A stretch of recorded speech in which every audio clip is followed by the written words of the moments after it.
안녕하세요. 생방송 부동산 박진주입니다. 오늘도 가장 먼저 현장 탐사로 시작합니다. 상가시장의 열기가 갈수록 더해지고 있습니다. 그런데 이런 뜨거운 인기와는 상반되게 투자자들이나 세입자들의 고충은 날이 갈수록 더해지고 있다고 하는데요. 그래서 오늘 현장 탐사에서는요, 이 상가시장에서 성행하고 있는 이 편법들은 어떤 것들인지, 그리고 이 투자를 하실 때 유의해야 할 점들은 어떤 것들이 있을지 살펴보도록 하겠습니다. 오늘 도움 말씀 주실 분 소개해드리겠습니다. R&DS 부동산 투자연구소 최경화 소장님 나와 계십니다. 안녕하세요. 안녕하세요. 네, 이렇게 상가의 인기가 요즘 굉장히 높아지고 있는 상황인데요. 그런데 아이러니한 것은 이 세입자나 임차인들의 불만은 더 커지고 있는 모습입니다. 자, 이 가운데 이런 가장 큰 이유가 바로 이 상가 시장에서 벌어지고 있는 편법 때문이라고 하던데요.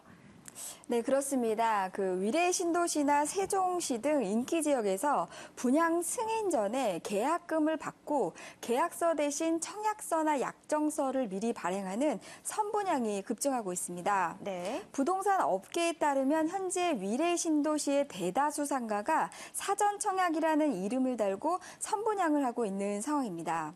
세종시도 BRT 노선을 따라서 들어서는 대부분의 상가들이 선분양 중입니다. 건축물 분양에 관련 법률에 따르면 기본적으로 분양 면적 3,000제곱미터 이상 상가는 사용 승인 전 분양을 할 수 없게 되어 있지만 투자금을 모으기 위해 이 같은 선분양이 급증하는 것입니다. 이 경우 시행사가 부도나거나 계약금이 다른 용도로 유용됐을 때 정식 계약서를 받지 못한 투자자들이 피해를 볼 수 있다는 점이 문제입니다. 네. 뿐만 아니라 분양 시 수백 대 1의 경쟁률을 달성하고 웃돈까지 형성된 몇몇 상가의 경우 당첨자 선점 방식을 청약 신청금 입금 순으로 결정해 투자자들의 불만이 고조되고 있는 상황입니다. 그렇군요. 선분양 상가라든지 이 불합리한 당첨자 선정 방식과 같이 이런 상가 시장의 편법이 성행하고 있는데요. 뿐만 아닙니다. 여기에 또 한 가지가 보태고 있는데요. 이 바로 지난 9월 24일에 이 정부가 상가의 임차인들을 보호하기 위해서 내놓은 법안이었죠. 상가 임대차 선진화 방안이 오히려 임차인들의 이 고충을 더해가게 만들었다고 합니다. 자, 그렇다면 어떠한 구체적인 사례가 있을지 좀 보면서 더 자세하게 설명을 드리도록 하겠습니다. 상권 중에 대표적인 곳이죠. 바로 이 명동의 중심 상가에 위치한 이 한 1층 상가의 임대료 추이를 나타낸 그래프입니다. 임대료가 밑에 부분에는 나와 있고요. 그리고 위에는 보증금을 추이를 나타낸 그래프입니다. 자, 그 시점을 살펴보면요. 2011년 말부터 최근까지의 흐름을 좀 나타낸 그래프인데요. 자, 저희가 좀 주목해 볼 만한 부분은 지난 9월 24일 바로 임대차 선진화 방안이 발표가 된 그 이후로의 그 상황인데요. 자, 그 당시에는 6억 5,800만 원이었던 이 보증금이요. 두 달 만에 6억 6,750만 원으로 약 2천만 원가량 상승한 것으로 확인을 해볼 수가 있습니다. 자, 이번에는 월세 부분으로 한번 내려와 볼게요.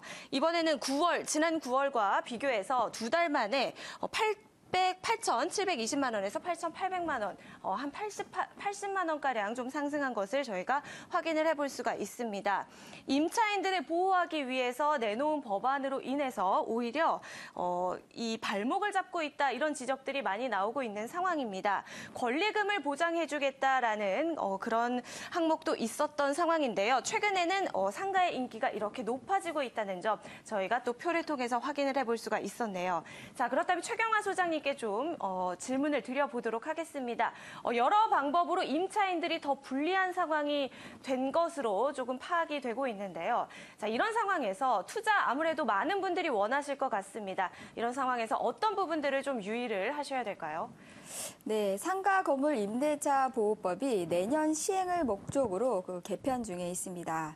주요 내용 골자로는 환산보증금 4억 원 이하에만 적용되던 법을 확대해 모든 상가에 적용하고 임차인의 권리금을 법으로 합법적으로 보장한다라는 내용인데요. 네. 권리금이 합법화되면 용산 사태와 같은 근본적인 문제점은 해결하지 못한 채 목 좋은 상가의 임대료가 급격히 올라 임차인들의 임대료 부담이 더욱 가중될 것으로 예상됩니다.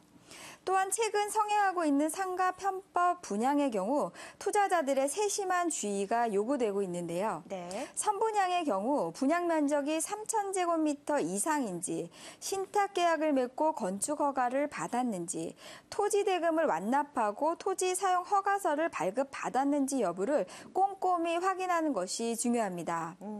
상가 투자는 제도적으로 보호받을 수 있는 범위 내에서 투자해야 문제가 생기더라도 구제받을 수 있음을 염두에 둬야 할 것입니다. 그렇군요. 임차인들을 보호하기 위해서 이 대책을 마련했는데 오히려 이 임대인들은 권리금과 이 임대료를 좀 올리고 있는 이런 악순환이 계속해서 벌어지고 있는 상황인데요. 앞으로의 임대료 상승은 당분간 좀 계속될 것이다라고 전망을 해주셨습니다. 하지만 선분양의 피해를 막기 위한 여러 가지 전략을 좀 세워주셨는데요. 상가 투자 계획하고 계셨던 분들 참고하셔서 모쪼록 피해가 없으셨으면 좋을 것 같습니다. 오늘 현장 탐사 함께해 주신 R&S 부동산 투자연구소 최경화 소장님 말씀 고맙습니다. 감사합니다.